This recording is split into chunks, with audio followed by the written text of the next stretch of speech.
ইত্যাদি এটু জেডলৈ আপোনাক স্বাগতম। পশ্চিম নলবাৰীৰ পিপলিবাৰী গাঁৱত মহাপ্ৰভু চৈতন্যদেৱৰ 538তম জন্ম মহোৎসৱ পিপলিবাৰী গোসাঁইঘৰ প্ৰাংগণত দুদিনীয়াকৈ অনুষ্ঠিত হয়। ইত্যাদি এটু জেডৰ সাংবাদিক পম্পী বৰ্মনৰ এক প্ৰতিবেদন।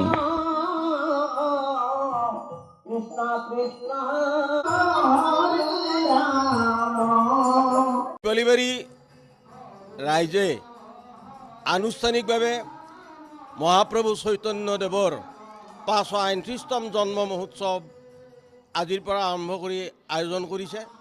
আজি আবেলি 4 বজাৰ লগে লগে বিভিন্ন কাৰ্যসূচী আমি হাতত লওঁ আৰু 6:55 আবেলি 6:55 যোৱাৰ লগে লগে আমি সংকীৰ্তন আৰম্ভ কৰোঁ আৰু এই সংকীৰ্তন অহাকালি ৰাতিপুৱা 6:55 সমাপ্ত হ'ব।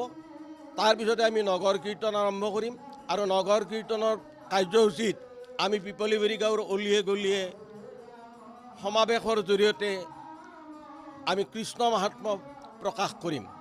এইটো আছিল আমি চৈতন্য ধৰ্মৰ যিটো মাৰ্গীয় দৰ্শন, সেই দৰ্শনক আমি অৱলম্বন কৰি এই ধৰণৰ আমি কাৰ্যসূচী হাতত লৈছোঁ। এই কাৰ্যসূচীৰ অন্তৰালত আছে বনগাঁওবাসী ৰাইজৰ যিটো সমৰ্থন, এই সমৰ্থন আমি কোনোদিনে পাহৰিব নোৱাৰোঁ। আজি কেইবাবছৰ ধৰি তেখেতসকলৰ ৰাইজে আমাক যথেষ্ট সহায় কৰিছে আৰু অনাগত দিনতো তেখেতসকলে সহায় কৰিব বুলি আমি আশাবাদী। কাৰ্যসূচীত প্ৰথম অৱস্থাত কেইবাহাজাৰ লোক সমাবেত হয় আৰু বন্তি প্ৰজ্বলন কৰে। তাৰপিছত সংকীৰ্তন আৰম্ভ হোৱাৰ লগে লগে এই মুহূৰ্ততো সংকীৰ্তন চলি আছে আৰু সংকীৰ্তনতো আমাৰ দৰ্শকসকলৰ বিধি পোৱা হৈছে। গতিকে এতিয়ালৈকে আমাৰ কাৰ্যসূচী চলি আছে আৰু অহাকালিলৈকে চলি থাকিব আৰু দৰ্শকসকলক এনেধৰণৰ সমাৱেশ কৰি থাকিব।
Gitanjali jewellers, Barua road, Nalbari.